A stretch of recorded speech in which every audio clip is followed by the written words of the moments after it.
següent disseny que anem a realitzar consisteix en intentar reproduir el típic fantasma del joc Pac-Man. Aquest disseny té una part relativament senzilla, que és el cos i els ulls, i una part més complexa, que és la faldilla. Som-hi! Inicialment col·locarem un cilindre amb una alçada d'uns 18 mil·límetres i una base de 25 per 25. Recordeu que en el cas del cilindre havíem quedat que li augmentàvem el nombre de costats perquè ens quedés més fàcil. Perfecte. I ara vaig a posar-hi el barret, que perquè m'enganxi perfectament ha de tenir també 25 mil·límetres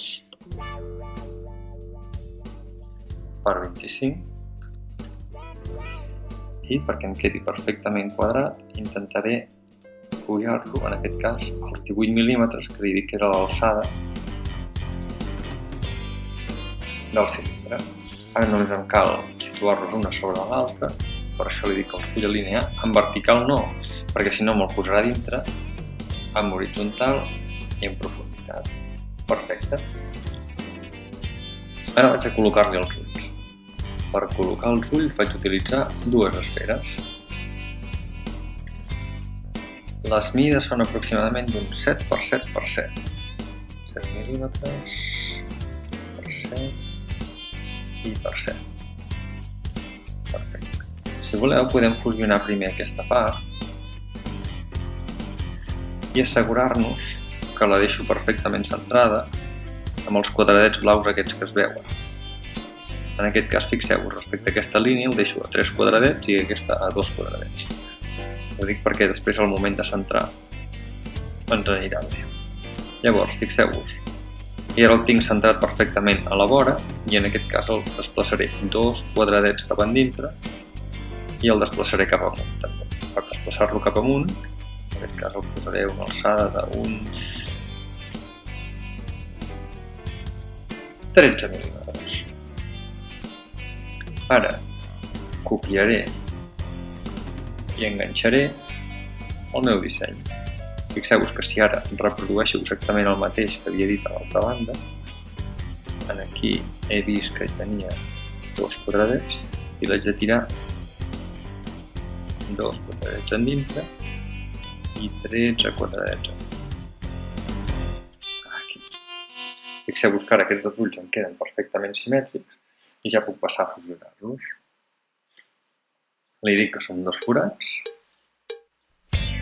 i selecciono tot per fusionar els ulls del meu fantasma. Perfecte. Ara seria el moment de fer-li la faldilla.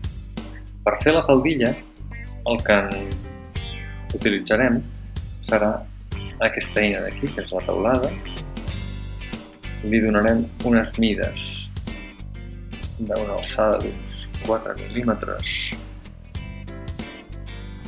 i l'amplada també serà de 4 mil·límetres i la profunditat m'interessa que agafi tot el llarg del meu fantasma, li direm per exemple 50. Molt bé.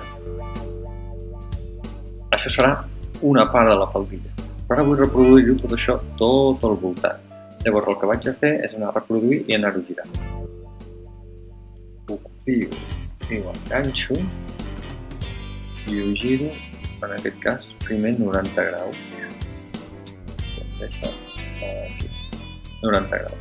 Perquè em quedi tot perfectament centrat i alineat, utilitzo l'eina d'alinear i em demano que m'ho senti. Perfecte. Un cop tinc aquesta base, la puc agrupar i ara anar-la duplicant i girant-la una respecte a l'altra. Fixeu-vos, ara en tinc 2, les puc alinear també, que em quedin perfectament centrades, i ara puc girar-ne una respecte a l'altra. Com que n'hi vull posar unes quantes,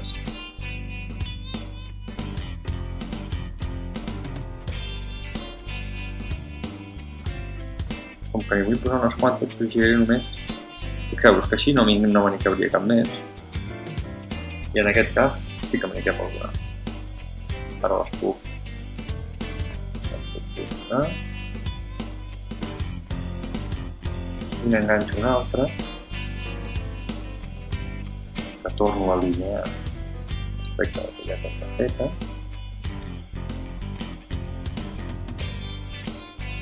I torno a girar.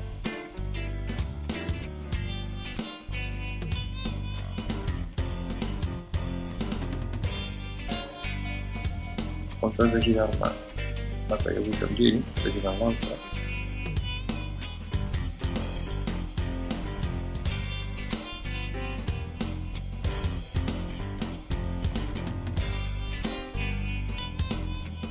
està caient. Finalment em faltaria una altra.